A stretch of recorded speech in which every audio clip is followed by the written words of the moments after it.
তৃণমূলের পুলিশের চিত্র, সরকারের পুলিশের চিত্রনাট্য সেই একই চিত্রনাট্যে নাটক করছে সিবিআই। তাহলে স্বাভাবিকভাবে এই দুজনরা মিলে যে এসআইআর এর ক্ষেত্রে নাটক করছে, মানুষকে প্রতিবাদ মানুষ করছেন এবং মানুষ তার দাবি আদায় করেই যায়। ওটাই তো মমতা ব্যানার্জি গণতান্ত্রিক অধিকার পর্যন্ত স্বীকার করতে চায় না। রাস্তা কারুর বাপের নয়।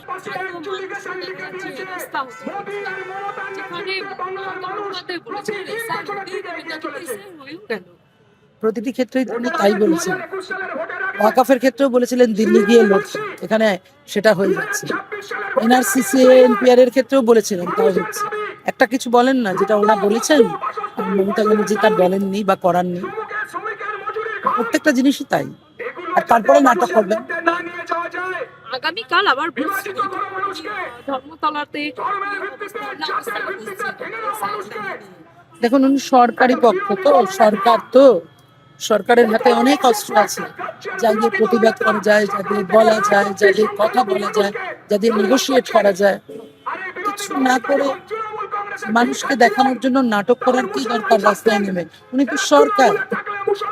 রাস্তা যাদের রাস্তা, বামপন্থীদের রাস্তায় রাস্তা, তাদেরকে রাস্তায় করতে হবে।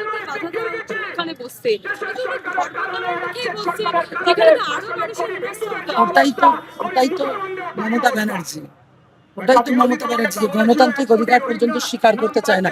রাস্তা কারুর, আমরা হাজার কবিতায় পড়েছি, রাস্তা কারুর বাপের নয়। হাজারো কবিতায় পড়েছি, হাজারো সাহিত্যে। সেই রাস্তায় কার অধিকার আছে?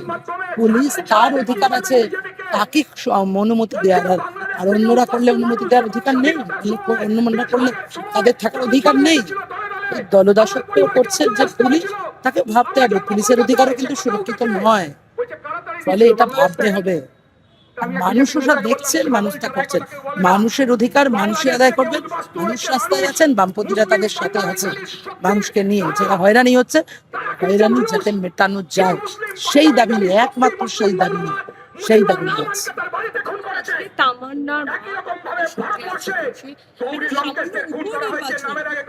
একটা ছোট্ট তামান্না, তাকে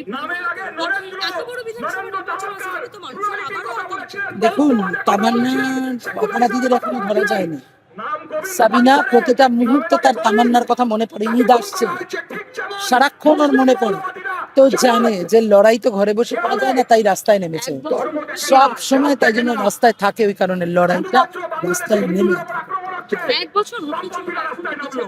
ওটাই ব্যর্থ পুলিশ, অপদার্থ পুলিশ।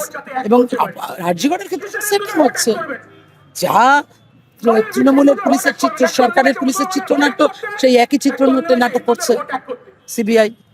তাহলে স্বাভাবিকভাবে এই দুজনরা মিলে যে এসআইআর এর ক্ষেত্রে নাটক করছে, মানুষকে প্রতিবাদ মানুষ করছেন এবং মানুষ তার দাবি আদায় করেই যায়। কোথাও কি দুই দলই ধর্ম নিয়ে রাজনীতি করছে? সবসময় সেটা তো দেখছেনই প্রতি মুহূর্তে। অন্য যে রুজি জীবন জীবিকার সংগ্রাম, তা যদি সামনে আসে, তাহলে আসলে ওরা যে কেউ তার পিকচারে নেই, তার ছবিতে নেই, মানুষের জন্য সে কথা বলায়, সে কথা আদায় করা নেই, প্রত্যেক মানুষ বুঝে যাবে।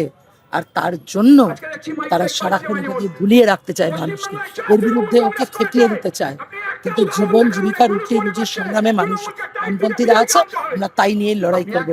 ধর্ম মানুষের ব্যক্তিগত ব্যাপার, কিন্তু সমাজ সবার, মানুষ সবাইকে নিয়ে।